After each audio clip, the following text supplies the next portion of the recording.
Bersama-sama kita mau memuliakan Tuhan. Bersama-sama kita mau merayakan kebaikan Tuhan dalam hidup kita. Engkau yang siap memuji Tuhan, boleh sama-sama katakan haleluya.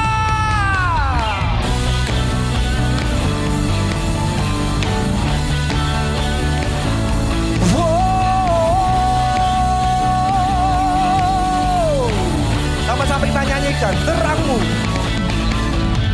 Terangmu yang telah ubah hidupku. Kau jadikan aku ciptaan baru. Ku angkat tanganku dan memujimu. Hidupku tak sama sejak kau ada. Dan kini engkaulah pusat segalanya. Kasih-Mu kan selalu cukup bagiku.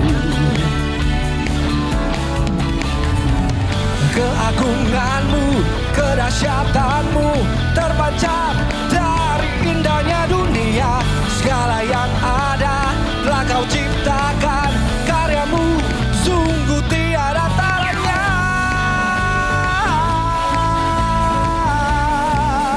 Sungguh tiada taranya. Wow, wow. Wow.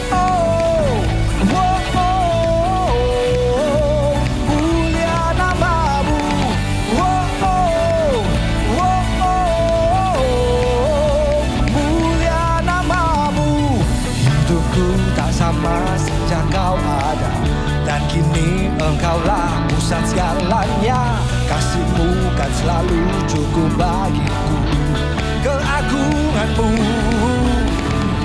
Keagungan-Mu, kedahsyatan-Mu terpancar dari indahnya dunia. Segala yang ada telah Kau ciptakan.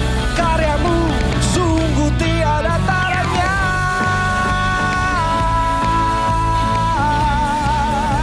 Sungguh tiada taranya.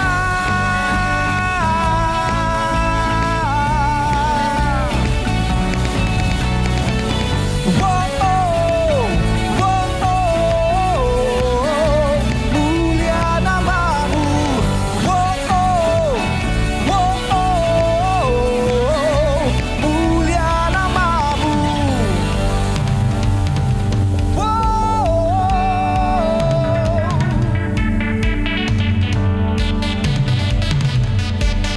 Kami bersyukur buat kebaikan-Mu dalam hidup kami ya Tuhan.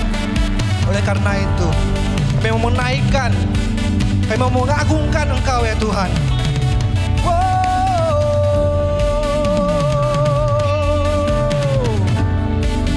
Bersama-sama kita nyanyikan. To God be the glory for the things He's done. To God be the glory for the things He's done. To God be the glory for the things He's done.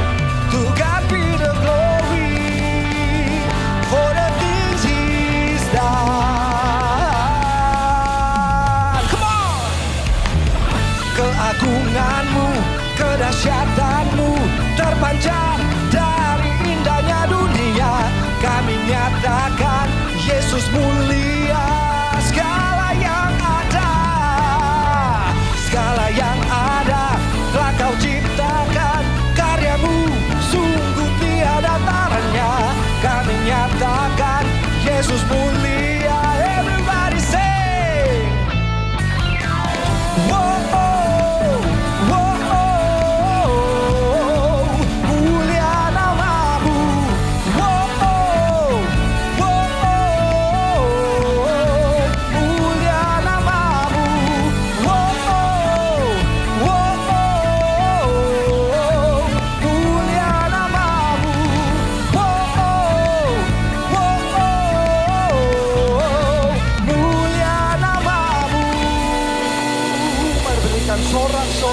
terbaik bagi Tuhan kita. Haleluya.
Your name is the highest, your name is the greatest, your name stands above them all. Oh, thrones and dominions, all powers and positions, your name stands above them all. And the angels cry, all creation cries, holy, you are lifted high, holy, holy forever.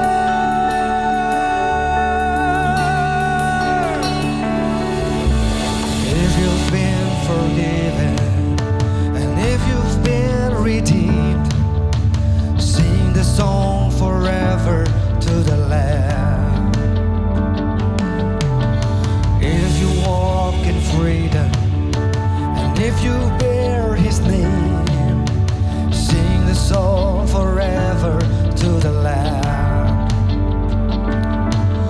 We sing the song forever and amen. Come on, all the angels cry, holy, all creation cries, holy, you are lifted high, holy, holy forever.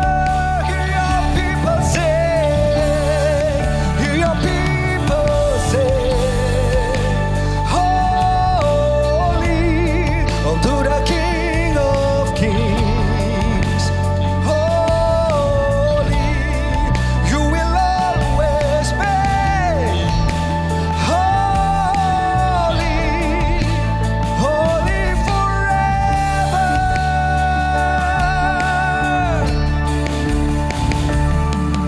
Your name is the highest, your name is the greatest, your name stands above them all, above all thrones and dominions, all powers and positions, your name stands above them all. Your name is the highest, your name is the greatest, your name stands above them all, above all thrones and dominions, all powers and possessions, your name stands above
Shalom Impact Youth, apa kabarnya? Pastinya teman-teman dalam keadaan yang baik-baik bersama dengan penyertaan Tuhan yang selalu ada dalam kehidupan kita. Dan hari ini kita akan diberkati firman Tuhan melalui Pastor Ferry Felani, masih seputar visi. Berharap teman-teman mendengarkan dengan baik dan pastinya memberkati kalian semua. Sebelumnya mari kita satu di dalam doa. Tuhan Yesus, terima kasih, mengucap syukur buat setiap apa yang Tuhan terus percayakan dalam kehidupan kami. Dengan segala keberadaan kami hari ini, kami percaya semua karena Tuhan. Dan sebentar kami mau mendengarkan firman Tuhan, biarlah Tuhan kami buka hati kami, biar jadi tanah yang subur, sehingga apa yang Tuhan sampaikan melalui Pastor Ferry Felani jadi berkat bagi kami, mengarahkan hidup kami seperti apa yang Tuhan mau. Di dalam nama Yesus Kristus, sama-sama kita katakan, amin. Oke, langsung aja. Teman-teman, bicara soal visi, ada 3 tipe anak muda yang ini yang berhubungan dengan visi. Kalau ngomongin visi ini ada tipe 3 jenis anak muda Kristen. Nah, saya nggak tahu teman-teman yang mana. Yang pertama adalah anak muda Kristen yang nggak punya visi. Nggak punya visi, kalau ditanya, visi lu apa dalam hidup? Nggak tahu, nggak pernah mikir. Udah bro, hidup tuh jalanin aja. Hidup tuh mengalir aja. Mengalir itu air mengalir aja ada arahnya. Kalau hidup lu mengalir gak ada arahnya itu menggenang namanya. Tau gak menggenang? Jangan kalau hidup mengalir itu ada arahnya ya gak sih? Mau ke bawah, mau ke samping, mau ke utara begitu. Tapi ada orang yang semodel begini dan ini banyak. Anak muda Kristen ikut youth, dengar khotbah The Purpose of Life, baca buku Rick Warren yang tentang The Purpose Driven Life. Tapi ujung-ujungnya kalau ditanya, visi lu apa? Gak tahu. Gak pernah mikir sih. Yang parahnya lagi, buat beberapa orang, ternyata tahu visi Tuhan itu gak penting juga di hidup dia. Dia mikir, gak punya visi atau punya visi sama aja sih hidup gue. Kayaknya gak ngaruh juga. Bokap gue kaya, asetnya banyak. Jadi gak punya visi pun, hidup gue aman-aman aja. Nih, ada yang model begini. Yang paling menyedihkan bukan yang kaya nih. Udah miskin, udah jelek, udah susah, nista. Gak punya visi lagi. Waduh, ini berat. Orang yang kaya aja gak punya visi udah bingung, apalagi yang tambah susah. Nih tapi yang model begini banyak teman-teman. Gak punya visi, gak tahu visinya mau jadi apa masa depan. Hidup mah jalanin aja bro. Yang penting lagunya apa? Karena ku slow, sungguh slow, sangat slow, santai gitu kan. Ini pokoknya santai, slow, jalanin aja. Yang penting gue gak kena mental. Gitu kan. Daripada punya visi ribet. Waduh pokoknya penuh tantangan, jalanin aja. Tapi ada orang Kristen, anak muda Kristen yang tipenya kedua. Yaitu anak muda yang punya visi, tapi dari dirinya sendiri. Waduh, jadi dia gak mau kalah sama orang lain, tiap saat mikirin, visi gue tuh apa ya? Kalau ditanya sama orang tua gue, calon mertua gue, tanya sama mentor gue harus jawab visi yang bagus kalimatnya. Wah, menjadi pemimpin yang mengubahkan dunia, mengoncang bangsa-bangsa, menceburkan ikan-ikan, apalah pokoknya. Pokoknya harus bombastis, keren kalimatnya gitu ya. Tapi asalnya dari diri sendiri. Kalau kata lagu Doraemon, aku ingin begini, aku ingin. Nah ini kalau fokusnya gue, aku itu kayak khotbahnya Kak Felix kemarin, minggu lalu. Nah ini kalau fokusnya, ini banyak juga anak muda yang dia punya visi, tapi datang dari diri sendiri. Dia bikin, dia karang visi yang keren gitu ya. Problemnya kalau visi itu datang dari sendiri, biasanya begini teman-teman, suka berubah-ubah. Lu lagi demen apa, itu yang lu omongin. Pernah gak ketemu temen yang begitu-begitu? Ketemu nih udah lama gak reunian, lu mau jadi apa? Gue pengen jadi businessman bro. Waduh, gue punya ide bisnis tuh, waduh out of the box. Sampai udah gak ada boxnya lagi. Udah sampai idenya hilang udah. Ya ampun gitu. Waduh gila, pas ketemu dia lagi. Kali ini bro, gue orangnya nyeni banget. Gue pengen jadi musician. Lah, kemarin mau jadi businessman? Enggak bro, gue pengen nulis lagu, gue pengen ikut Indonesian Idol, gue pengen. Ketemu dia lagi, beda lagi. Kali ini bro, gue mau jadi hamba Tuhan. Mau sekolah teologi ya, mau berkhotbah, dipakai Tuhan untuk menjadi seorang pengkhotbah seperti Ko Jojo dan Ciheni. Apalagi kayak Kak Felix bisa dikuncir-kuncir rambutnya sambil khotbah. Nanti ketemu bisa beda lagi. Itu kalau ambisi teman-teman. Datangnya dari diri sendiri. Bisa berubah-ubah. Tujuannya untuk kemuliaan diri sendiri. Yang begini juga banyak nih. Anak muda Kristen merasa perlu punya visi. Tapi datangnya dari diri sendiri. Pakai kekuatan sendiri. Pakai pengertian sendiri. Tetapi anak muda Kristen yang ketiga ini yang luar biasa. anak muda yang menangkap visinya Allah. Dia bukan punya visi dari diri sendiri. Dia nggak ngarang-ngarang. Tapi dia menangkap hatinya Tuhan. Karena saya percaya teman-teman bahwa visi itu diwahyukan. Katakan sama-sama diwahyukan. Nah, judul hari ini, kalau teman-teman lihat di flyersnya, saya kasih judul bahwa vision adalah the revelation of the future. Revelation of the future itu artinya begini. Tuhan adalah Tuhan yang rindu untuk menyingkapkan masa depan kita, teman-teman. Kata revelation itu digarisbawahi. Itu artinya diwahyukan. Jadi yang namanya visi Allah itu nggak dikarang-karang. Itu bukan kita ngarang-ngarang baca buku. Wah, keren nih. Saya mau tulis kalimat visi buat saya. Kita tulis yang keren-keren. Teman-teman, visi itu bukan kamu yang bikin.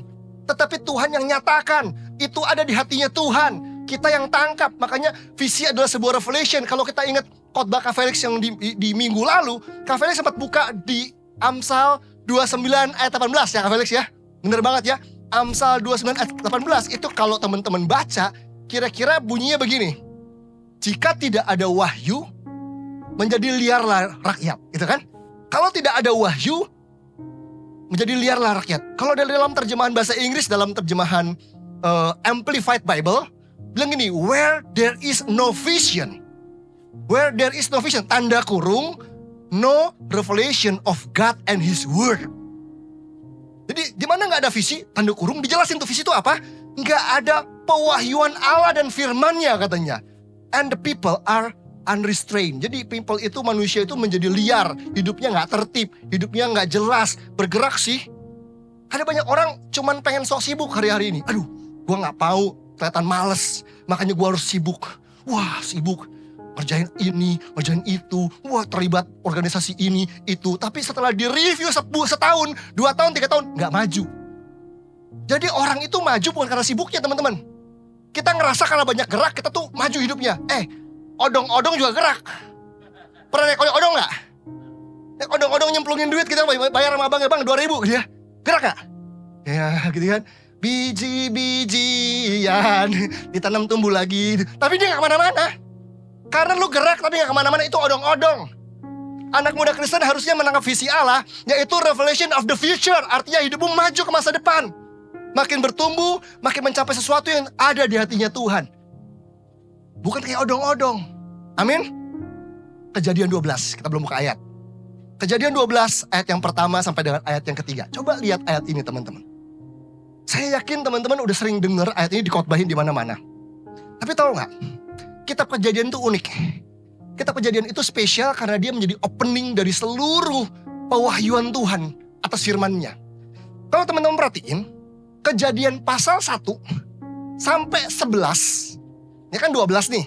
1 sampai 11 itu pembahasan kitab Kejadian itu umum banget. Umum. Ngomongin penciptaan, ngomongin kejatuhan, ngomongin tokoh-tokoh itu nggak pernah mengerucut ke satu orang. Ngomongin Kain, Habel, siapa, silsilah ini. Pokoknya dia lompat bahas menara Babel lah apa. Tapi begitu masuk Kejadian 12, tiba-tiba yang tadinya umum pembahasannya mengerucut ke satu orang. Satu pribadi namanya Abraham. Tahu nggak teman-teman? Kenapa ini spesial? Karena kalau nggak pernah ada Kejadian 12, nggak pernah ada bangsa Israel. Nggak pernah ada Yesus. Dan nggak pernah ada kita teman-teman. Karena rencana keselamatan Allah dimulai di Kejadian 12. Ketika Tuhan berkata pada Abraham, berfirman Allah pada Abraham, pergilah dari negerimu dan dari sanak saudaramu dan dari rumah bapamu ke negeri yang akan kutunjukkan kepadamu. Tadinya Pak mindsetnya tuh umum. Semua orang berdosa, semua orang begini, semua orang begitu. Sampai saya percaya teman-teman, Kejadian 12 ini ada karena Tuhan gak tahan membiarkan dunia rusak, hancur karena dosa. Sampai dia perlu melibatkan satu orang. Satu orang ini siapa sih? Buat kita hari ini spesial. Sampai anak sekolah minggu nyanyi, Bapak Abraham mempunyai, kan? Banyak sekali anak-anak. Kita spesial buat dia. Tapi buat dia zaman itu, dia orang biasa loh. Dia orang biasa yang gak ngerti apa-apa. Gak sepinter kita juga. Biasa aja. Tetapi yang luar biasa, Alkitab bilang apa? Berfirmanlah Tuhan kepada Abraham. Apa artinya? Tahu gak teman-teman? Visi itu inisiatifnya Tuhan. Bukan kita. Kita mau doa jengking-jengking, Tuhan nyatakan visimu. Aku pengen tahu rencanamu. Aku pengen tahu panggilan Tuhan di hidupku. Tuhan tuh ngomong gini, sebelum lu kepengen itu semua, gue udah lebih kepengen duluan untuk nyatain buat lu. Jadi sebelum Abraham sadar dia mau dipakai Tuhan, Tuhan udah lebih rindu lebih dulu untuk manggil Abraham. Kita seringkali gak sadar bahwa Tuhan adalah Tuhan yang berinisiatif, teman-teman. Tahu gak inisiatif? Gerak duluan. Siapa yang nembak duluan? Nah itu inisiatif, kan gitu kan? Inisiatif itu bicara siapa yang gerak duluan? Tuhan yang gerak duluan untuk cari kita. Berfirmanlah Tuhan kepada Abraham, pergilah dari negerimu dan dari sanak saudaramu dan dari rumah bapamu ke negeri yang akan kutunjukkan kepadamu. Kemana? Ke negeri yang akan kutunjukkan kepadamu. Kemana Tuhan? Keluar dulu, nanti gue tunjukin. Teman-teman seneng gak kalau dijak temennya? Pergi yuk, kemana? Ikut aja dulu. Kemana dulu? Ikut aja dulu. Kemana dulu? Ikut aja dulu. Ribut kita lama. Kasih tahu dulu lu mau bawa gue kemana. Takutnya gue gak suka makan di situ kan begitu. Itu sebabnya teman-teman, bicara soal visi, bicara soal iman. Kamu gak mungkin bisa menggenapi visi Tuhan tanpa iman. Kamu harus percaya sama Tuhan. Kamu harus mengenal siapa dia. Karena begini, kalau kamu terima visi dari Tuhan, dengar baik-baik teman-teman. Tuhan itu gak pernah ngasih semuanya lengkap. Nih nanti ke depan kamu bakal begini, dijelasin semua. Udah kayak seminar 3 jam gitu. Gak pernah. Tuhan kadang-kadang cuma minta kamu ngerjain satu hal doang nih. Satu petak doang nih. Tuhan apa setelah itu? Gak ada. Ini aja lo kerjain. Tapi Tuhan ini gak masuk akal. Emang untungnya apa buat saya kalau saya begini? Wah segala macam. Saya harus keluar, harus pindah kota. Saya harus tinggalin keluarga saya dan sebagainya. Tapi depannya apa Tuhan? Kadang Tuhan cuma minta sepetak teman-teman. Seiring kita melangkah dalam ketaatan satu langkah, Tuhan bukain lagi. Seiring kita taat sama Tuhan selangkah lagi, Tuhan bukain lagi. Selangkah lagi, Tuhan bukain lagi. Karena itu pengertianmu ditentukan oleh ketaatanmu. Sekali lagi teman-teman. Pengertianmu, pemahamanmu akan visi Tuhan, itu ditentukan oleh ketaatanmu. Makin kamu gak pernah taat, kamu gak bakal ngerti rencana Tuhan apa di hidupmu. Nah, so gimana Tuhan bisa mewahyukan? Tuhan bisa mereveal. Tahu reveal? Wahyu tuh begini teman-teman. Sesuatu tuh udah ada. Udah ada. Kayak kita ngasih hadiah ke pacar kita gitu kan. Kita umpetin kan. Atau mau ngelamar dia, kita taruh cincinnya di dalam kue. Habis itu dia keselak. Tapi intinya gini, hadiahnya udah ada. Udah ada, cuman tada gitu. Gitu. Tahu gak? Pewahyuan tuh begitu. Wahyu tuh artinya begini, sesuatu tuh sudah ada. Kamu gak perlu bikin lagi. Tuhan tinggal singkapin, dibuka tudungnya, dibuka penutupnya. Nah, visi Tuhan buat kalian, buat teman-teman di sini, satu persatu sudah ada di hatinya Tuhan. Lompat sebentar boleh nggak? Kita lompat ke ayat lain boleh ya, ntar balik lagi ya. Mazmur 139 ayat 13 sampai 16. Mazmur 139 ayat 13 sampai 16. Ini Mazmur Daud. Seorang yang paling berpotensi, yang hebat, dan dia menyadari satu hal yang luar biasa tentang Tuhan.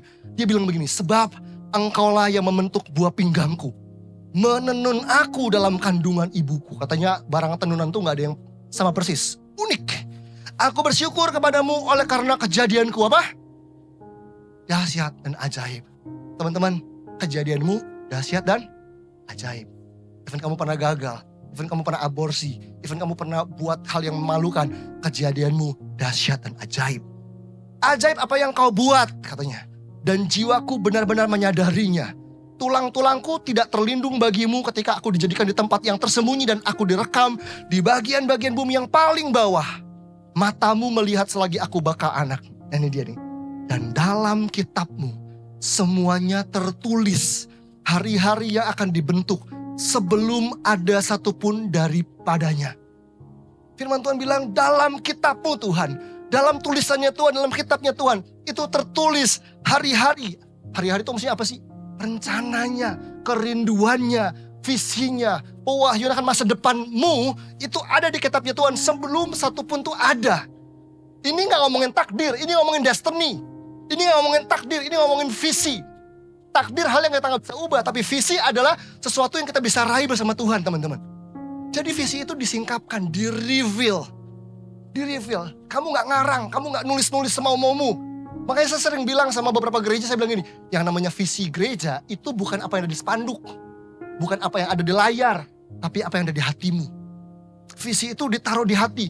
Miles Monroe, satu pendeta namanya Miles Monroe pernah bilang begini, sight itu penglihatan. Sight is the function of eyes, but vision is the function of heart. Dia bilang gitu. Sight is the function of eyes.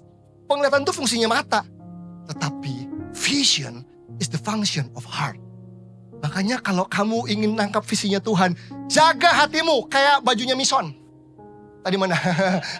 Bener gak kaosnya tadi? Jaga hatimu. Amin bro, Bung. Jaga hatimu. Karena Tuhan gak ngomong di kupingmu, dia ngomong di hatimu. Kalau hatimu dengki, iri, kepahitan, yang rugi kamu bukan orang lain. Tuhan ngomong sesuatu kamu gak denger, kamu gak bisa nangkap visinya Tuhan. Halo? Jaga hatimu, karena sight is the function of eyes, but vision is the function of heart. Tuhan ngomong di hati. Dia nggak ngomong di kuping. Even Tuhan bisa bicara audible, tapi jarang toh. Tersering kita dapatnya impresi kan di hati kita. Kalau hatimu bersih akan mudah buat kamu dengar suara Tuhan. Itu diwahyukan teman-teman. Gimana cara dapat wahyuan? Hati harus bersih. Kedua, kamu perlu punya love relationship with God. Yang kamu perlukan bukan cuma relationship with God, tetapi love relationship. Bukan cuma hubungan, tapi hubungan cinta. Hubungan kasih sama Tuhan. Orang itu kadang-kadang, anak muda Kristen kalau diingetin sama gembalanya, sama mentornya, sama ketua youth-nya, ayo punya kehidupan doa saat teduh. Dia bilang, bawel kakak pembina gue, bawel banget, saat teduh mulu. Itu ada tujuannya teman-teman.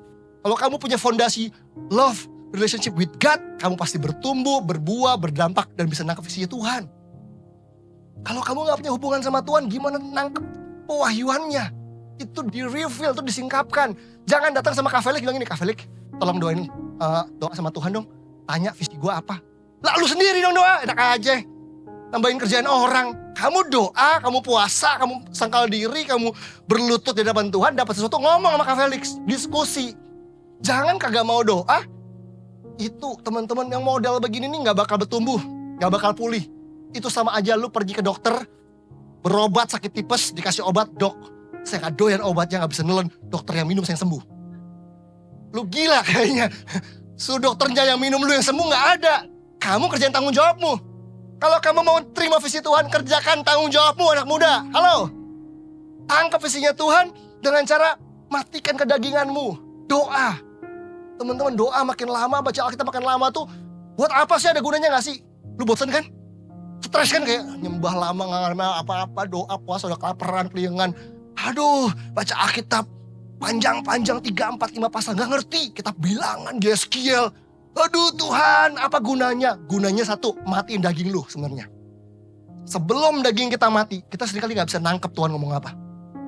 Tuhan bukan gak ngomong, Tuhan yang ngomong. Dia ngomong, kita gak mau mati, dagingnya di-entertain terus. Makanya kalau teman-teman diajak doa semalam suntuk, doa semalaman sampai suntuk-suntuk tuh. Wah, doa puasa udah sampai keliengan, kurang darah, dapat penglihatan kan, bubur babi, mie ayam, mie goreng, sate babi gitu. Itu tujuannya untuk matiin kedaginganmu. Halo? Jangan marah-marah dulu. Gak ngerti nih, gembala gue disuruh disiksa nih, gue dibully. Bukan, kita ngajarin kedaginganmu supaya mati, supaya gampang nangkep kalau Tuhan ngomong apa. Gitu loh. Kita maunya di-entertain. Aduh, kalau disuruh baca Alkitab 2 pasal, udah kayak salib banget kayaknya. Baca ayat 2 pasal, Kak gak bisa ya 2 ayat doang ya. Teman-teman, kita semua itu perut aja punya porsi kenyang. Bener gak? Ada orang yang porsi kenyangnya tuh cuman setengah, satu sendok nasi tuh, sendok doang. Udah kenyang, perutnya cuma segitu.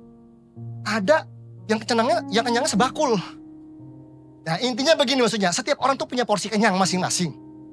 Kita kan tahu ya kalau makan ya, udah kenyang nih gitu. Kenyangnya pas lah ya, bukan kekenyangan banget, kenyang pas gitu. Tapi ada yang, ya udah makan, aduh belum nih, porsinya belum mencukupi. Roh kita tuh juga sama teman-teman. Kita cuma pengen baca 1 ayat, pengen kuat. Lu kan sama kayak makan ciki 1 butir pengen seger seharian kan. Makanya rohnya kuat gak? Rohnya lemah gak bisa ngelawan godaan segala macam apa? Karena porsinya gak mencukupi. Lu renungin firman males. 1 ayat asal lewat. Ditanya siangan udah gak inget. Tapi kalau baca konten Instagram, wih, sampai gosip yang paling julid lu ikutin. Si ini cerai, si ini selingkuh. Bukan cuma dibaca itu postingan orang, sampai kolom netizen, dibacain dan direnungkan lagi. Gawat banget itu. Kepoan netizen, wah, dia ngomong begini kurang ajar, sampai emosi kita bacain komenannya orang. Kadang kagak ikut marah. Bodoh gak kita? Yang begitu direnungin, firman Tuhan enggak. Terus mau nangkep visi gimana caranya? Gak nangkep kan? Baca 2 pasal kayaknya berat banget. Berat. Ngesalip banget. Giliran ada drama Korea baru keluar. 8 episode sehari kita tonton. Babat terus sampai keluar matanya. Bukan gak boleh nonton drakor. Saya juga pecinta drakor teman-teman. Tapi kalau bisa nonton drama Korea 1, 2, 3 episode. Masa 2 pasal aja gak bisa direnungin sih? Masa doa sama Tuhan cuman buru-buru. Tuhan lu tau lah ya, bye gitu. Ada orang bikin doa pakai list. 1-20. Hari pertama dia bacain semua, Tuhan ini di pokok doaku. 1, bangsa dan negara. 2, didoain. Hari kedua dia bilang, Tuhan 1583. Ya ampun, 1813. Dia jemput angkanya doang. Hari pertama doang lu kusuk, hari ketiga cuman nyebut angkanya doang. Gini gimana kita mau bertumbuh, gini kita gimana mau nangkep visi Tuhan, gimana mau mati daging kita untuk nangkep hatinya Tuhan. Balik ke Kejadian 12 tadi teman-teman. Pergilah dari negerimu dan dari sanak saudaramu dan dari rumah bapamu. Teman-teman, yang namanya visi dari Tuhan itu seringkali menggoncang keamanan kita, kenyamanan kita, comfort zone-nya kita. Apa yang jadi comfort zone-mu? Keluargamu, orang tuamu, yang punya aset banyak, yang punya uang banyak, yang punya kenalan banyak. Kadang-kadang Tuhan harus bawa kita keluar dari situ supaya kita bergantung sama Tuhan. Visi Tuhan itu perlu iman. Gak bisa dicapai dengan pengertian sendiri dan cara sendiri. Karena itu seringkali kalau hari-hari ini kamu ngerasa Tuhan lagi goncang zona nyamanmu. Keluarga mungkin, keuangan mungkin, bahkan ada yang pasangan. Kak, aku tuh udah suka banget sama dia Kak, tapi dia ninggalin aku Kak. Wah, 8 tahun kami pacaran Kak, bayangin. Ternyata dia bilang, enggak, aku gak pilih kamu, kita udahan, aku punya pilihan yang lain. 8 tahun sia-sia Kak. Dia gak tahu hatiku Kak, itu kalau dibedah, itu ada lagunya Yofi Kak. Aku telah tahu kita memang tak mungkin, tapi mengapa kita selalu bertemu. Ketemu lagi gitu kan. Aduh, aku telah tahu hati ini harus menghindar, tapi kenyataanku tak bisa. Maafkan aku terlanjur mencinta. Ya ampun, udah terlanjur. Kadang-kadang jangan-jangan Tuhan lagi goncang area relationship hanya untuk bawa kamu keluar dari comfort zone. Cuman kita suka gak terima. Kita gak terima. Tuhan, kenapa ini terjadi? Tuhan, kenapa aku di PHK? Tuhan, kenapa orang-orang ini meninggalkan aku? Kenapa sahabatku mengkhianati aku? Kadang-kadang Tuhan izinkan semua itu digoncang teman-teman. Supaya kamu tiba-tiba wake up, sadar bahwa ada yang lebih penting daripada pacar, pasangan hidup, pekerjaan, karir. Ada visi Tuhan yang lagi nunggu kamu. Goncangan itu terjadi untuk buat kamu sadar dan kamu mulai mengalihkan pandangan. Karena selama ini kamu lagi keasikan sama itu semua. Digoncang, diambil, dirombak. Sampai kamu keder, bingung. Tuhan cuma berharap kamu cari Tuhan, cari Dia. Dan waktu itu terjadi, Tuhan mau arahin kamu pada rencananya. Kalau itu yang kamu udah nangkep, ini udah digoncang dan kamu mulai Tuhan kamu mau apa Tuhan dari kejadian ini? Alkitab bilang apa? Paulus bilang begini, aku melupakan apa yang telah di belakangku dan mengarahkan diriku pada apa yang di hadapanku dan berlari-lari pada tujuan untuk memperoleh hadiah, yaitu panggilan sorgawi dari Allah. Lupakan apa yang di belakang. Kalau kita jadi orang gak bisa move onan, yang rugi kita. Kita gak akan pernah bisa mencapai visi Tuhan. Kita gak siap untuk dibawa maju sama Tuhan. Teman-teman, saya ingat dosen saya pernah bilang begini. Visi Tuhan itu adalah hal yang sangat-sangat berharga buat Tuhan. Dia gak bakal kasih sesuatu yang berharga itu ke sembarang orang yang gak bisa menghargai visi tersebut. Saya belajar, hal tersebut dengan cara yang mahal banget sampai saya tahu Tuhan, untuk sesuatu yang namanya visi Tuhan, saya serius. Saya harus serius. Teman-teman, visi itu kalau dikasih dalam hidupmu, kamu mulai doa nih ya, mulai matiin kedagingan, kamu mulai nantikan Tuhan, terus Tuhan mulai wahyukan, visi itu akan datang dalam bentuk benih, teman-teman. Biji, benih, tahu benih? Orang kalau lihat biji kan kayak, ya ampun, mana jeruknya, mana durennya, mana bengkoangnya, mana pepayanya, mana ya biji, nggak kelihatan. Visi itu kalau waktu pertama kali muncul di hatimu kayak, ini apaan sih? Emang gue bisa jadi kayak begitu? Ini apaan sih? Teman-teman, itu benih visi yang harus kamu rawat.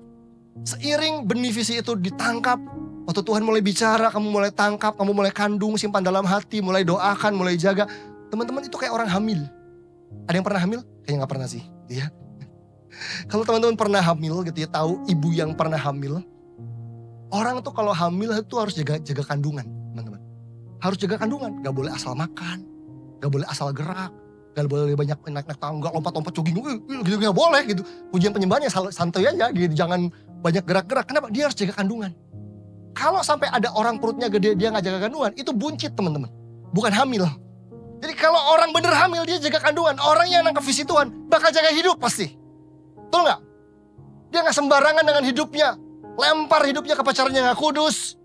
Lempar hidupnya pada narkoba, hidupnya pada pergaulan yang gak baik. Dia akan jaga, kenapa? Karena dia tahu ada visi Tuhan yang berharga yang gak bakal jadi nih. Bisa teraborsi nih kalau gue macam-macam. Dia jaga hidupnya supaya visi ini makin lama makin bertumbuh. Dan satu kali bisa tergenapi teman-teman. Kita punya 2 PR kan. Pertama finding, menemukan visi Tuhan itu yang diwahyukan. Yang kedua fulfilling, menggenapinya, membuat visi itu jadi kenyataan. Bukan cuma obrolan biasa, bukan cuma wacana biasa, tapi itu harus terwujud nyata dan itu terjadi dalam kehidupan kita teman-teman. Apa yang kita perlu tahu sebagai anak muda Kristen, kalau kita serius sama Tuhan, kita matiin kedagingan kita tiap hari, kita serius cari Tuhan dalam kehidupan doa kita dengan baik, saya yakin gak mungkin Tuhan gak nyatain visi buat kita. Karena visi Tuhan tuh kerinduan dia buat kita teman-teman. Bukan kita yang ngebet, yang Tuhan aku pengen punya visi, apa visimu? Terus Tuhan bilang, mau tahu aja atau mau tahu banget. Tuhan tuh gak begitu, dia tuh ready banget, siap banget untuk menyatakan buat kita. Kita yang seringkali gak serius. Berapa banyak dari anak muda Kristen selalu nunggu waktunya Tuhan. Nunggu nih. Tahu nih kak, saya belum dapat apa-apa dari Tuhan. Tuhan belum ngomong apa-apa sama saya, ini paling demen nih. Anak muda Kristen kalau tanya, gimana? Kamu udah doain visi Tuhan? Udah sih, tapi Tuhan belum ngomong apa-apa. Kamu doanya gimana? Ya, cuman doa biasa terus udah. Saya main PS, main Xbox, nongkrong. Ya lu nunggu di hadirat Tuhan dong. Kalau doanya cuma 2 menit terus selebihnya lu jalan-jalan nge-mall dan sama, gimana denger suaranya? Kamu harus nangkep hatinya Tuhan, harus menantikan dia. Karena orang yang menanti-nantikan dia itu yang akan nangkep visinya Tuhan teman-teman. Nah kadang-kadang kita gak serius sama Tuhan. Kita gak serius. Makanya kita gak dapet, kita gak nangkep. Akhirnya kita balik ke poin orang Kristen yang pertama atau kedua. Either kita jadi orang yang gak punya visi sekalian. Ya gak penting juga, gak dapet juga gak apa-apa, hidup juga jalan terus. Atau ngarang visi sendiri. Balik ke situ, 1, 2. Anak muda tipe 1, tipe 2. Tapi saya berdoa hari ini supaya anak-anak di Impact Youth adalah anak-anak yang jenis ketiga ini. Menangkap visi Allah buat hidup kita. Hidupmu. Teman-teman sebelum kamu ada, visi itu udah ada lebih dulu. Hatinya Tuhan itu kalau dibuka adalah kerinduan dia buat kamu. Setiap kamu spesial. Kak, masa iya Tuhan punya visi yang hebat buat aku sih kak? Aku pernah aborsi, aku cewek gak bener. Aku memberontak sama orang tua, aku pakai narkoba. Masa iya sih kak? Aku kayaknya najis deh kak, aku jijik sama diriku sendiri. Even itu masa lalumu, tapi kamu tetap berharga di mata Tuhan karena kamu buatan tangannya Tuhan. Visi itu bahkan sudah ada sebelum kamu jatuh aborsi. Sebelum kamu berzina, visi itu udah ada di hatinya Tuhan. That's why kegagalanmu harusnya gak membuat kamu gak bisa nangkep itu. Balik bertobat karena visi itu nunggu kamu. Ngomongin waktunya Tuhan, kita bilang Tuhan kapan waktumu? Tuhannya nunggu kamu, bukan kamu yang nunggu Tuhan. Kebanyakan kita nunggu Tuhan kan, Tuhan kapan ya? Kapan ya visi Tuhan dinyatakan? Teman-teman tahu gak kapan waktunya Tuhan? Waktunya Tuhan adalah waktu kita siap. Waktunya Tuhan adalah waktu kamu siap. Jadi kita nunggu, Tuhan kapan waktumu Tuhan? Aku ingin dinyatakan visi Tuhan bilang, lu siapnya kapan? Karena Tuhan gak pernah gak siap teman-teman. Pernah lihat Tuhan panik? Kita yang panik. Tuhan lu mintain apa juga gak pernah panik. Beneran gak? Karena kita bilang apa? Bumi dan segala isi punya dia. Dia minta, Tuhan minta 5 miliar. Kasih Tuhan 5 miliar sama kamu, sama 5 juta sama gampangnya. Bokapmu yang panik. Kalau minta 5M. Apa? Gitu kan. Bapakmu yang panik. Bapak di sorga mana panik? Bumi punya dia, laut punya dia. Freeport punya dia. Siapa? Apa? Gunung mana punya dia. Visi Tuhan. Ya ampun, dia siap nih. Kita yang gak siap. Masalah waktunya Tuhan. Seringkali kita nunggu waktu Tuhan. Tuhannya nungguin kita padahal. Kita yang gak siap-siap. Bener gak teman-teman? Tuhan gak pernah gak siap. Kitanya nih. Gak siap karena kepahitan. Gak siap karena gaya hidup yang gak bener. Gak siap karena gak bisa move on sama mantan. Kita yang gak siap nyalain Tuhan. Tuhan, why? Kata Tuhan, why not? Gitu kan? Lu yang ajaib katanya. Nyalain gue. Come on anak-anak muda. 2024 baru masuk nih, baru mulai nih. Come on. Semangat. Jangan cuma punya visi Tuhan. Itu buat kamu semua. Jangan biar iblis bohongin kamu. Kamu gak layak. Visi Tuhan cuma buat Pastor Jojo, Pastor Reni, dan Kak Felix. Lu gak usah. No. Visi Tuhan juga buat kamu. Buat kamu. Visi itu yang buat kamu terbang nanti satu kali. Kalau kamu hari ini lahir miskin, itu bukan salahmu. Kalau kamu mati miskin, itu salahmu. Kan itu kan katanya. Karena kamu gak buat apa-apa. Visi Tuhan akan bawa kamu. Saya gak ngomongin kaya secara finansial deh. At least kamu jadi berkat. Lihat orang-orang di Alkitab. Siapa mereka? Abraham orang biasa. Dia jadi bapak segala bangsa. Musa pembunuh yang minder. Dipakai untuk bebasin Israel. Gideon. Seorang anak muda penakut. Dipakai untuk ngamatin bangsa Israel dari Midian. Paulus si pembunuh. Lihat. Siapa mereka? Orang biasa, cacat. Tapi begitu bertemu dengan encounter sama visi Tuhan. Wow. Tuhan pakai mereka. Sampai impact mereka. Itu terasa sampai hari ini di hidup kita teman-teman. Itu bukan cuma sejarah. Hari ini Tuhan yang sama sedang deal sama kamu. Dia sedang deal sama anak-anak muda di sini. Kamu bedanya apa sih sama Paulus? Dia lahir duluan aja. Kamu bedanya apa sama Abraham? Dia lahir lebih tua aja berapa ribu tahun yang lalu. Kamu sama spesialnya kayak mereka. Jangan mau dibohongin iblis. Bahwa iblis gak apa-apa gak punya visi. It's okay lah. No. Hari ini jadilah orang yang gak tahan untuk bilang, enggak Tuhan. Berikan aku visi atau aku mati aja. Aku mau visimu. Jadi kalau ulang tahun ini. Bilang lu mau apa? Aku mau visi Tuhan. Itu aja. Plus handphone baru. Plus iPhone baru dong mama gitu ya. Enggak. Visi Tuhan itu harus jadi hal yang kalau kamu belum tangkap itu teman-teman. Itu bukan buat kamu. Bukan buat egomu. Karena visi yang dari Tuhan selalu relate sama jiwa-jiwa. Ambisi itu yang Kak Felix bahas minggu lalu. Itu dirimu sendiri. Gue. Kesenggol, tersinggung. Tapi visi Tuhan itu tentang hatinya Tuhan buat generasi ini, buat jiwa-jiwa. Bukan tentang kamu. Tapi tentang hatinya Tuhan buat generasi ini. Coba cek. Visi yang jadi ada di vision boardmu di kamar. Ditulis di kertas. Itu tentang siapa? Tentang kamu. Yesus bilang apa? Yohanes Baptis bilang apa? Aku harus makin kecil. Dia semakin besar. Itu visi Tuhan. Harus seperti itu teman-teman. Amin. Jangan mau. Iblis akan lakukan apa saja supaya kamu gak siap menghidupi visi Allah. Iblis akan bikin apa aja supaya kamu gak siap. Dia bikin kamu fokus sama kerjaanmu doang. Fokus sama keuanganmu doang. Aduh mumet nih. Aduh kurang duit terus. Atau soal pasangan hidup. Kapan gue menikah? Oh cowok itu boleh juga. Cewek itu. Kita cuma ribet sama begitu semua. Kita gak siap untuk visi Allah. Padahal kalau kamu punya visi. Kamu punya daya tarik teman-teman. Percaya gak? Coba tanya Kak Felix nih. Kenapa Kak Tasya mau sama dia? Maka Felix. Apakah karena kumisnya? Mas Adamnya Inul juga banyak kumisnya. Tapi karena Kak Felix itu punya visi. Tanya anak-anak rohani yang perlu di VIP ministry ya Kak Felix ya. Ngapain sampai ini ada Emma, ada Eva, ada Dita segala. Wah karena punya visi. Orang yang punya visi itu punya daya tarik tuh teman-teman. Punya pesona karena pandangannya jauh ke depan. Kalau ngomong tuh kayak, wah ya Tuhan mau kerjain ini deh. Enggak yang dulu ya gue, kayaknya gue begini deh. Begini terus, wah. Lu kayaknya juga ketemu dia suram kayak masa depan. Tapi kalau orang punya visi tuh, wah ada daya tarik. Dan ingat teman-teman, urusan pilih pasangan hidup, ingat prinsip ini. Jenis umpan menentukan jenis ikan.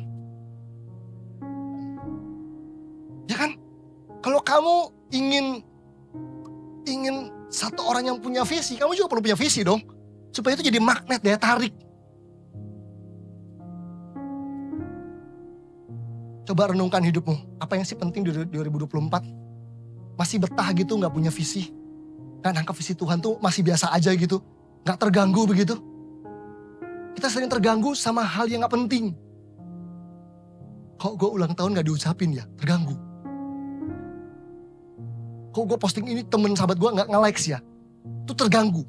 Sampai kena mental. Overthinking. Hey, lu gak punya visi Tuhan, terganggu harusnya. Yang begituan biarin aja. Gak semua orang kayak lu HP-an terus gitu ya. Sampai penting ngomenin semua yang lu posting. Udah, dia gak tahu ulang tahun lu juga gak apa-apa. Yang penting Tuhan jangan sampai gak nyatain visinya, lu gak nangkep kan begitu. Apa yang penting di 2024? Tangkap visinya Allah. Tangkap visinya Tuhan. Serius dengan itu semua. Saya berdoa betul-betul hari ini supaya ini ngebakar teman-teman semua. Menyulut hati teman-teman semua supaya setelah ini gue mau buat apa saja sampai gue bisa nangkep visinya Tuhan. Ayat yang terakhir deh teman-teman. Saya mungkin gak baca semua. Dua ayat terakhir. Yang pertama 1 Petrus 1 ayat 18 dan 19. 1 Petrus 1 ayat 18 sampai 19. Ini ayat interesting banget. Ya paskah kita ingat ayat ini biasanya. 1 Petrus 1 ayat 18 dan 19. Sebab kamu tahu bahwa kamu telah ditebus dari cara hidupmu yang sia-sia. Yang kamu warisi dari nenek moyangmu itu bukan dengan barang yang fana, bukan pula dengan perak atau emas, melainkan dengan darah yang mahal, yaitu darah Kristus yang sama seperti darah anak domba yang tidak bernoda dan tidak bercacat. Firman Tuhan bilang begini teman-teman, kamu tahu gak kamu udah ditebus dari cara hidupmu yang sia-sia. Penebusan Yesus itu kalau nanti kita ambil perjamuan kudus, kamu ditebus bukan hanya dari dosa, tapi bahasa lain dari dosa adalah hidup yang sia-sia. Kamu ditebus dari hidup yang sia-sia. Itu apa sih? Hidup tanpa tujuan, hidup tanpa visi, hidup asal menggenang, asal jalan. Kamu ditebus dari itu supaya kamu gak perlu hidup kayak gitu lagi. Kamu ditebus supaya kamu bisa punya visi Tuhan. Makanya musuh dari hidup yang punya visi, orang-orang visioner tuh, lawannya apa? Orang yang hidup sia-sia. Sumber daya dikasih sia-sia, dikasih potensi sia-sia, dikasih waktu sama Tuhan sia-sia. Generasi sekarang adalah generasi yang hobi menyia-nyiakan semua sumber daya yang Tuhan kasih. Tapi saya berdoa, anak-anak yang mau jadi impact adalah anak-anak yang tidak hidup sia-sia. Tau gak hidup sia-sia kayak gimana? Ilustrasinya. Kak Felix itu suka main bola biasanya. Saya gak suka main bola, tapi saya kebayang lah orang main bola gimana sih. Pernah tau gak orang main bola? Pakai seragam bola, kaos ada tulisannya kan, Felix Agus. Nomor berapa nih? Nomor 4, angka sial gitu ya.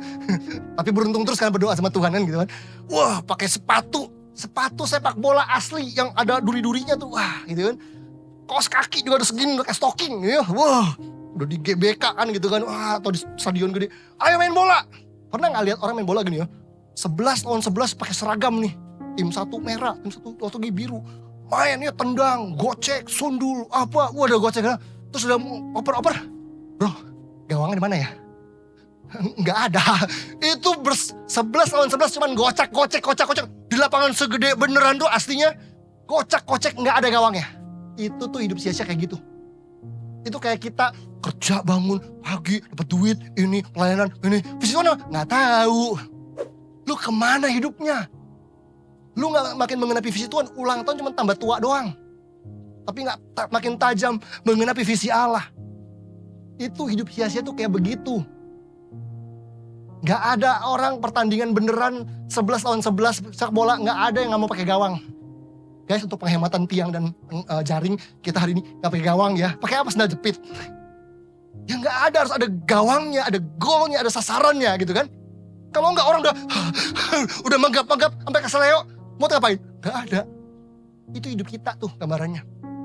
Udah setengah mati, jungkir balik, udah sampai patah hati, dimarahin bos, macet-macetan, sakit, masuk angin. Dikerokin, sembuh lagi, masuk angin lagi, dikerokin, sembuh lagi. Tapi hasilnya gak ada. Gitu-gitu aja hidupnya. Yuk miliki visi Tuhan.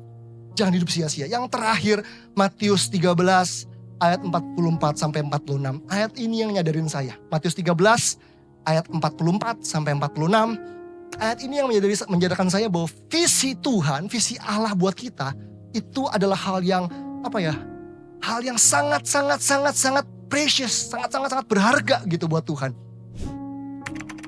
Hal kerajaan sorga itu seumpama harta yang terpendam di ladang. Yang ditemukan orang, lalu dipendamkannya lagi. Jadi ada orang lagi di ladang, dia nemu harta terpendam, nemu harta terus dipendamkan lagi oleh sebab sukacitanya. Jadi dia excited tuh. Dia gak terbeban, gak yang gitu. Enggak. Dia oleh sebab sukacitanya pergilah ia menjual seluruh miliknya. Jadi dia menjual seluruh miliknya karena apa? Karena sukacita. Bukan terbeban. Lalu dia jual seluruh miliknya untuk membeli ladang itu. Terus ada cerita lagi, dan hal kerjaan sorga itu seumpama seorang pedagang yang mencari mutiara indah. Setelah ditemukan mutiara itu, ia pun pergi menjual seluruh miliknya lalu membeli mutiara itu.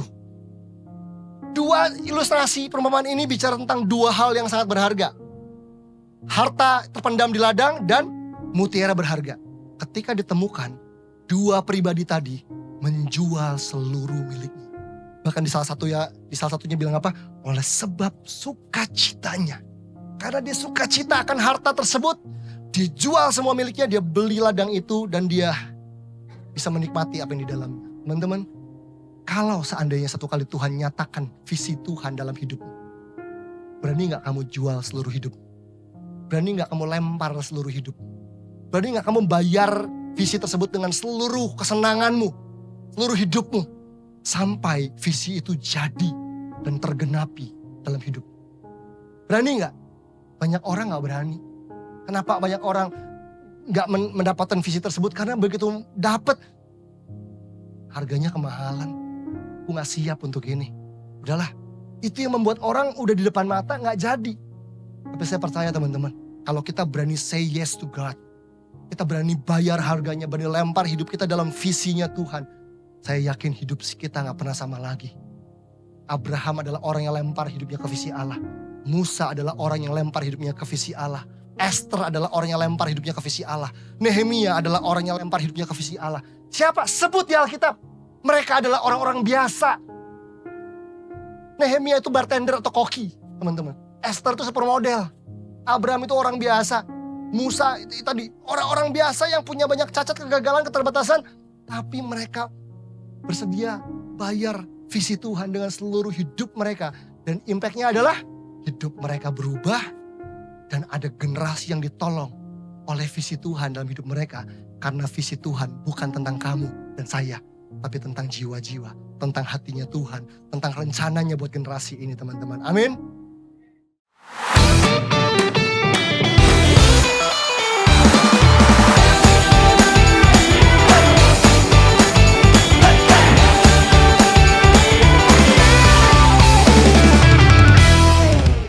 Pastinya teman-teman diberkati, khususnya firman Tuhan dari Pastor Ferry Felani terus mengingatkan kita bahwa ada visinya Tuhan yang terus ada dalam kehidupan kita sehingga kita hidup bersama-sama dengan tujuan yang Tuhan tetapkan dalam hidup kita semua.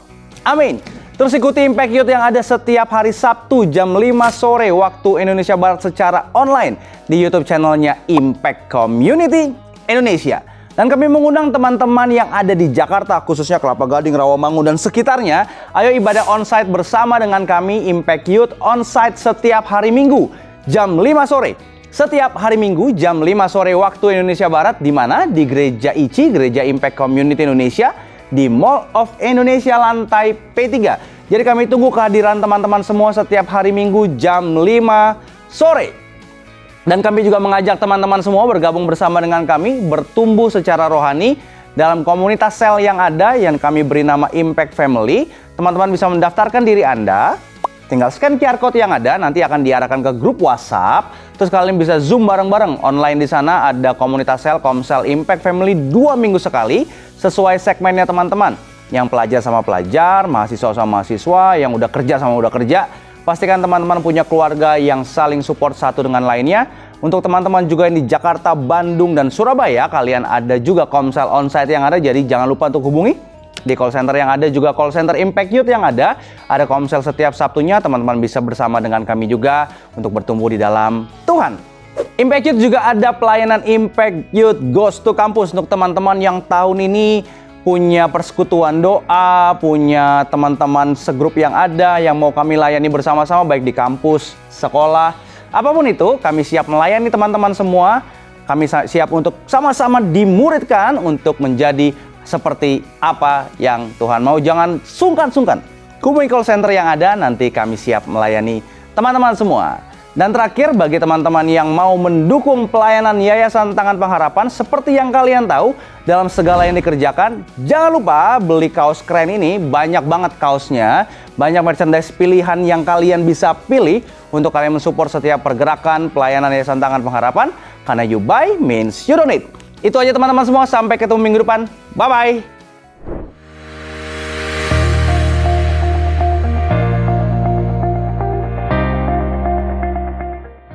Bagi saudara-saudara yang diberkati Impact Community Indonesia dan ingin memberikan persembahan atau donasi, dapat disalurkan ke rekening Bank Gereja Impact Community Indonesia dan Yayasan Tangan Pengharapan, serta QR Code BCA Mobile, GoPay, OVO, Dana, Shopee, dan Link Aja. Ibadah Impact Community Indonesia menjadi 5 sesi.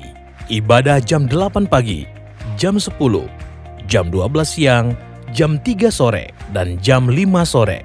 Seluruh ibadah berlangsung on-site di Mall of Indonesia, lantai P3, Kelapa Gading, Jakarta Utara.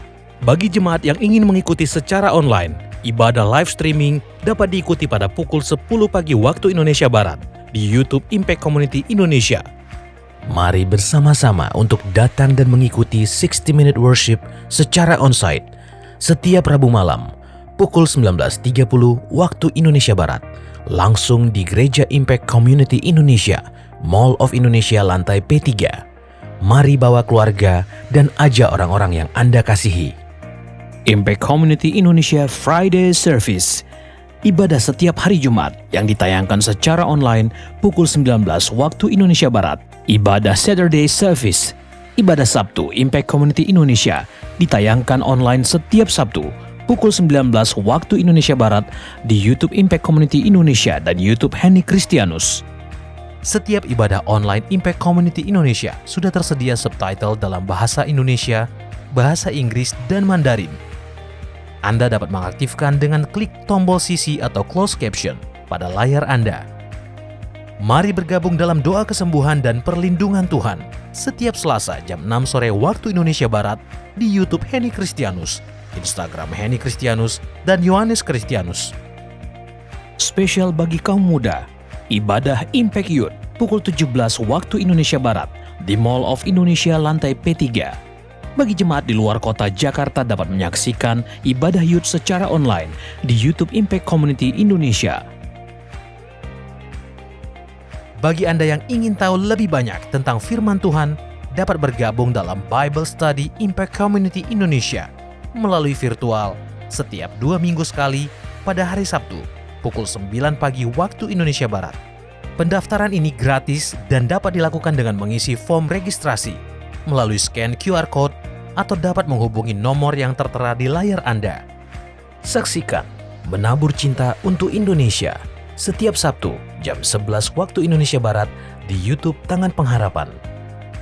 Ikuti Daily Devotion setiap hari Senin sampai dengan Jumat jam 6 pagi waktu Indonesia Barat di YouTube Henny Kristianus serta pukul 7 pagi waktu Indonesia Barat di YouTube Yohanes Kristianus. Impact Community Indonesia memiliki sebuah komunitas untuk kita bertumbuh bersama. Bagi Bapak Ibu Saudara yang ingin bergabung di Komsel Impact Community Indonesia, dapat mengisi link form pendaftaran di bawah ini. Bagi Anda yang rindu menjadi jemaat Impact Community Indonesia, dapat mengisi Google Form atau scan QR Code di layar Anda.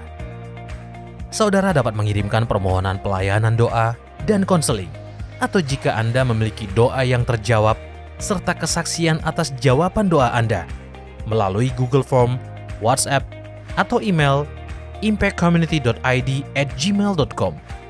Bagi Anda yang rindu untuk dibaptis, Anda dapat mendaftarkan diri Anda dengan scan QR Code yang ada di layar kaca atau menghubungi kami di 0811 9777 745. Libur Lebaran, waktu yang sangat pas untuk pergi berlibur bersama keluarga. Mari liburan sambil berziarah ke Turki 7 Gereja Wahyu dan Yunani. Dalam perjalanan ini kita akan mengunjungi Pulau Patmos, Kapadokia, Athena, Korintus, dan Santorini. Tentunya tidak ketinggalan kita juga akan melihat Tulip Festival yang sangat indah di Istanbul. Perjalanan ini akan diadakan tanggal 2 hingga 18 April 2024 dan didampingi oleh Pastor Yohanes dan Pastor Henny Christianus. Tempat sangat terbatas. Ayo daftar segera selama tempat masih tersedia. Hubungi kami di nomor yang tertera di layar atau bisa mengunjungi booth Kanatur di lobi Gereja Impact Community Indonesia. Tangan Pengharapan memproduksi merchandise Positive by YTP dan batik Tangan Pengharapan untuk menolong pendidikan anak-anak pedalaman Indonesia. Pembelian dapat dilakukan di online store Tangan Pengharapan, di Tokopedia, Shopee, dan WhatsApp merchandise Tangan Pengharapan di 0813 1100 5568. Temukan dan ikuti media sosial kami di YouTube dan Instagram Impact Community Indonesia.